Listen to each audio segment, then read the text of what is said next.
So my talk title today is Transforming Through the Silence. Trans is one of those in words lately. It speaks to fluidity, the ability to cross, go across, change. And all we're about here is the transformation of our consciousness through the awakening of our soul. And I think sometimes we forget that it's the soul is where the action is. That's what we're trying to get in contact with. We can focus so much maybe on the consciousness that it has more of a mental feel to it, rather than that soulful presence that we want to be in touch with. And in recent talks, I've been talking about how do we practically be the light? How do we practice that, especially in this year of 2020, perfect vision? And last week, we listened to Spirit in our Whitestone ceremony to give us some guidance for the year. Maybe a word, a phrase, or a name that would point us into this new year. And so with vision and intention in place, we can now look at taking some action, because it's so important that we just don't act without first reflecting. And so we're moving then from being to doing. And interestingly enough, the first action combines the being and the doing, and it relates to being in the silence. That's the action that I'm encouraging us to take. The action of being, if you will. And so that's our focus today in my talk. And it seems like society in general, the world in general, is having a big challenge at the moment. Controversial issues and topics, whether it's political discourse or no discourse, and even among religious and spiritual communities. Once again, we see the ongoing issue of churches fragmenting. The Methodist Church is now splitting once again over the LGBT and same-sex marriage issue. And I think what all of that is saying to us is that when we try to solve problems solely from the mind, it doesn't work. We end up, the mind is so splintered and fragmented, and it just increases that. And we see that, I think, in the world. And so the only way then through that type of polarization is through discovering something that is different than the mind action, something that brings us together. And I really believe that the silence is what can do that. If the word silence doesn't suit you, you can substitute a different word. Emptiness, nothingness, vastness, the void, formlessness, spaciousness, the universe. There are lots of different words that we can use. And silence has a life of its own. It's not just that which is around words. You know, we speak, and then there's silence. It's not just that which is underneath the images and the events that come and go. It's a being in itself to which we can relate and become intimately familiar and at home with. So in a sense, I'm personalizing the silence. It's like a being that we can have a relationship with. And the image that I'm going to use during my talk for it is that it's like an ocean. It's that vast. It's that all-encompassing. And we are in it. We are swimming in this ocean of silence. But we're like fish that are oblivious to the water that's all around them. They're looking for the water and can't find it. Philosophically, we would say being is that foundational quality which precedes all form or any attribute. And silence is a being at the very foundation of all reality. You could say naked beingness, if you will, stripped down to its basics. There's this presence that is called silence. Pure being is that out of which all else comes and to which everything returns. We come from silence, and right now, even though we may not be aware of it, we are existing in this silence, and we are returning to silence. So nothing really changes at depth. It is therefore what is most real and is the closest ally of the divine in how we can connect and communicate when you think of it. And it's all inclusive, it's all pervasive. And so it's this matrix that we can connect to the divine with at any moment. And when we connect with silence as a living primordial presence, we can then see all other things and experience them deeply inside the container of silence. And we can see the connectivity of this field of energy. Silence is not just an absence. We often think of it that way, things have finally quieted down. No, it's a primal presence. It's foundational. And silence surrounds every I know with a humble and a patient I don't know. And for that reason, we say we sit in the silence so that we can come to know. We know that if you go out into nature and you get away from civilization, so to speak, it's possible to connect with that deep, deep sense of silence in the woods, on a beach, on some remote island, perhaps. We tend to think a grand spiritual quest is necessary to discover God and our inner divinity, that a lot is required of us and resources in order to be able to do that. But there's no need to go anywhere or do anything to find the divine, except perhaps be quiet, be still, as the ancient scriptures encouraged us. Be still and know that I am God. There's another name that you can give the silence. I am-ness. And in the midst of all experiences, whether we label them spiritual or human, is silence. Silence is the ground of our being. The modern day Christian mystic, Father Thomas Keating, who recently passed away, says, the language of God is silence. Everything else is a poor translation. The language of God is silence.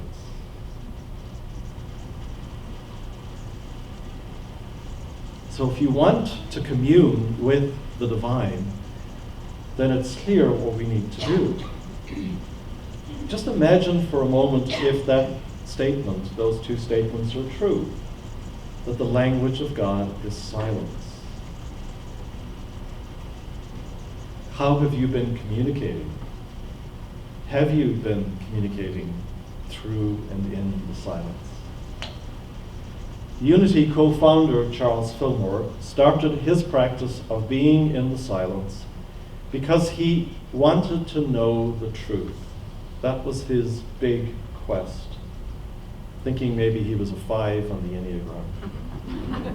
Because 5s want to know. He wished to move beyond the contradictions of philosophy and theology, and there was great, speculation in the 1880s and 90s. This was a big thing at that time. And he said to himself, if I am spirit, and this God they talk about so much is spirit, we can somehow communicate, or the whole thing is a fraud. Pretty insightful. He said, if all of this stuff that we're talking about, the spirit and God and the divine and all of this, if it's real, then let's test it. Let's do it. And he started to sit in the silence every night for an hour to get in touch with the divine. And he was open, he waited. And then the time periods, of course, extended to say where he was sometimes spending 6-8 hours a night in the silence. And one of the first titles that he gave the organization was the Silent Unity Society. So think about that. What if we were called the Silent Unity Society? That would give a very different slant on our movement, wouldn't it? And like any spiritual practice, silent meditation has to be experienced, committed to, and practiced over and over again. It's like learning to swim.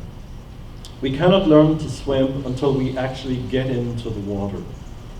And when we get into the water for the first time, it might be scary, it might be uncomfortable, it might be very awkward. It may bring up some things. But the more time we spend there and the more we practice, the greater our sense of ease. We develop a skill set, and ultimately, it becomes as natural as breathing. Some people are terrified of the silence. Maybe you know someone in your family or a friend who's terrified of the silence, or at least very uneasy. And many people flee from it, requiring, static background noise. You go to their home, for the moment they step on the floor, the radio is on, the TV is on, they're not even watching it, but it's to fill that vacuum with noise, to drown out the silence, not realizing that they are drowning out this presence that's trying to communicate with them. And just as learning to swim does not prevent the occasional experience of strong waves and choppy waters, so too in meditation, we may still experience disturbances in our lives. It doesn't change that. Our new practice, however, creates the container and the method by which we can navigate whatever shows up, whatever the disturbances are. And so silence becomes our filter. It's how we see the world. And the intention of silent meditation is conscious contact with the divine and the awakening of our soul. And that's the real heart of the matter. It's not just about quieting the mind. That's just foreplay.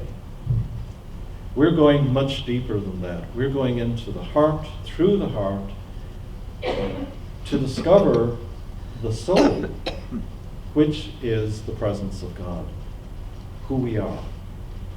So this goes really deep. And practicing the silence, is not about getting anything, which is another challenge that sometimes we face. We think, well, if I practice meditation, then something is going to be better. Maybe. But the important thing is that it connects our conscious mind with God. It connects and awakens our soul so that we begin to realize who and what it is in here. And as we align in consciousness, as we swim in the ocean of silence, we develop a conscious inner awareness. We experience the silence as the constant abiding foundation of all that arises and falls away. throughout the whole span of our life. There's something consistent here. And I can stay in contact with that despite all of the ups and downs and the changes. And I love that word. One of my favorite words in the Bible is the word abide. There's something so strong, constant, secure about the word abide. It's sort of like you're always in the same place. You're home. You're abiding. And so when we get into this space, we start to see with new eyes, and we start to hear in a whole different way. We live what is described as the peace that passes understanding. And it was interesting that, of course, our daily word today was all about peace. Because the silence and peace, they are connected. Peace is an aspect of the silence. And sitting in the silence is an experience of what today we would call non-dual consciousness. And regardless of how we practice, with stillness, with sitting, breath work, observation, walking meditatively, being still, ecstatic dance, deep spiritual conversation, all of this contemplation calls our ordinary thinking mind into question. Are its conclusions really valid? Does our mind really see things the way they really are? Are its attempts to control life really the way to go? Is that how we're supposed to live our lives? We gradually see that the thing we call thinking does not enable us to love God, ourselves, or others, with much degree of success. We've all tried. We've tried to control our minds. We've tried to think the correct thoughts. But it doesn't necessarily work. It doesn't touch into that energy of loving. We realize we need a different operating system. And by the way, if you have Windows 7, you're in trouble, because Microsoft is not going to be updating it starting this week. So you need to upgrade your operating system. And as humanity, we need to upgrade our operating system. I mean, really. Here we are in a new century, and we still think war is the solution to anything. Yeah. And all of that begins with going into the silence. Contemplative prayer helps us to access a foundational silence, a deep inner space in which we connect with the presence of the divine showing up as us. But if we want to recognize that presence, we have to be able to see differently. We need that new operating system. And it is true to say that silence is the source of everything. It's the source of all being. And if that is true, then if we want to know ourselves, we must enter into the silence in order to discover the depth of who we are. Be still and know. And so silence then is the sea that we swim in. Even if we're oblivious to it, and even if we find it uncomfortable and we resist it. And the reality is we need to practice every day. Our life, our experiences, our interactions with one another need to be a practice of experiencing the silence in some way. If we don't, then our life just veers off track very quickly. The opposite of silence, or non-silence, can be called dualistic thinking. You know, it's that mind that's just like the metronome, going from yes to no, good to bad, back and forth, frenetically, where everything is divided into opposites. And we see that most of all, don't we, in our political discourse and life. There's a reason why we have two parties. It's just reflective of the human mind. And by contrast, being in the silence is where we wake up to unity. Kalyani knows this. That song is one of my favorite songs. I asked her to sing it. And I feel it should be the anthem of the unity movement. Waking up in unity. That's what we're trying to do. And the silence is the unifying field. It's the gel that binds us all together. And the silence has us experience and sense our oneness with everyone and everything, and the deeper unfolding of life. Like, what's really going on the planet? With climate change, with threats of war again, all of the things that we're looking at. What do they look like when we look at them from the silence? So that we're not just reactive. And it gives us pause to consider our experiences from that much deeper viewpoint, the eternal viewpoint, the long viewpoint. And it gives us pause before quickly judging what we think we're seeing, or saying or doing anything in a knee-jerk response. We must find a way to return to this place, live in this place, abide in this place of inner silence.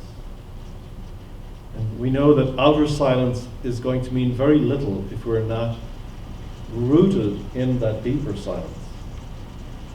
And everything starts to appear much clearer and to make more sense when we are standing and looking out from that deep place of silence.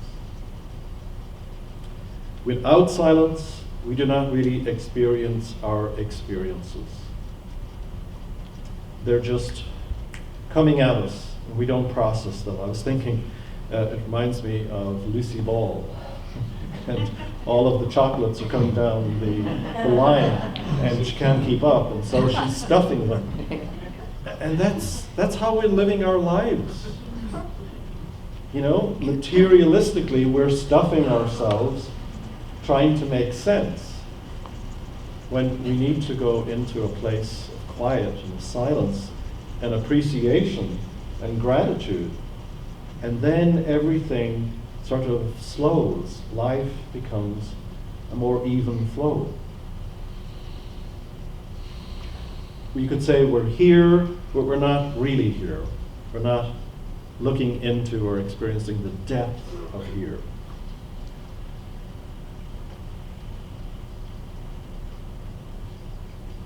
The opposite of contemplation is not action, it's reaction. And so we must wait for the pure action which proceeds from the deep silence. You know, if you think about all of the issues in the world, could you imagine the government, could you imagine Congress sitting down for an hour of silence? And isn't that sad that that's our reaction? It's like, well, that'll never happen. Before making action, taking action, we're going to sit for an hour in the silence to figure out climate change, to figure out homelessness, to figure out the geopolitical and economic issues. See, when we do that, we go into a primordial presence that is intelligent and already knows the best way to respond. Silence is not just an absence of noise, but a primal presence whereby we transform our form and transform who we are Indeed, we transform all forms, and we see through all forms. And so silence is not the absence of being. In fact, it's a kind of being itself. Huge, universal being. It's not something distant, obtuse or obscure, of which only the ascetics and the hermits and the really holy people are capable of experiencing. I would hope that everybody in this room has had a profound experience of a silence that is within. Many of you go into meditation and you experience it daily. When we do that, we are really nourished. We are filled. We cannot capture the silence, which is perhaps another thing that we often try to do. We try to bottle it and be in control of it. In a sense, we have to allow the silence to enthrall us, because it is mysterious. And so we have to be satisfied, if you will, with the mystery of it, rather than trying to get a handle on it and to control it. So there is a deep sense of awe when we go into the silence. And it is probably the deepest form of prayer that we can engage in, is to be in the silence. And it is pure communion, union with, communion, one with, which is, what all of the liturgies and the ritual in so many religions is all about. But it's symbolic of going into the cathedral that is in you, the church, the spiritual center that is in you, and of communing there with the divine. That's the deep calling on the deep, responding deep to deep. And so silence is a kind of thinking that is not thinking. It's a kind of thinking which truly sees, which is where we get the word contemplate from the Latin, to see. Silence is truly an alternative consciousness. It is definitely a form of intelligence and a form of knowing beyond reacting, which is what we normally call emotion. We have emotional responses and then we jump in. It's a form of knowing beyond mental analysis, which is what we call thinking. But it's deeper than both of those. The soul does not necessarily use words. It surrounds words with space and presence. Silence is wholeness.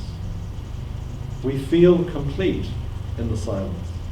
And it is able to absorb all of those paradoxes and contradictions. And maybe this is why we don't like silence. Because we have lived our lives in contradiction and paradox and in this dualistic back and forth, and silence is not that. And so we don't want to go there. It's not familiar. Well, we need to make it familiar so that it becomes the norm, don't we? There's nothing to argue about in the silence. And the mind likes to argue. It gives us something to do. We feel busy. It's busy work. We feel we're in control. Yet true interior silence does not allow you to take sides like that. It brings everything and everyone together in the same place. And that is one reason why contemplation is so liberating and so calming. There are no sides to take, and only wholeness to rest in and abide in. And that frees us to act on behalf of love and on behalf of the light that we are.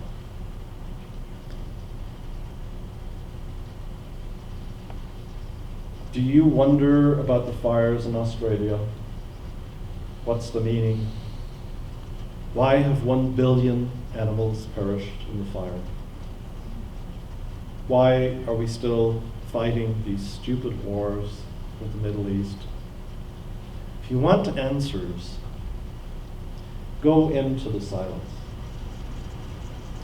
How do you begin? Well, it's simple. You sit as quietly as you can in the silence. You can use your breath, just following the breath, trying to still your being. And if your mind chatters, and it will, just gently return as best you can to the silence, to your breath. And allow yourself then over time to dissolve into the silence. And let the silence reveal itself to you and its qualities. Because there's all sorts of qualities. There's beauty, peace, joy. All of those things are there in the silence. And God, then, the divine, is always present for us because we see everything differently. And practicing the silence brings our consciousness into the direct experience of God. And isn't that what we want? We want a direct experience of God. Why? Because we want to be loved. I was presenting the Enneagram on Tuesday. All of those types, the 9 types, are all searching for the same thing, just in different ways. But all of us are searching for love. Our soul is craving for this connection with love. And that can only come to us in the silence. And so I close then with an intention and prayer. Infinite divine being, you reveal yourself as this awesome presence in the silence.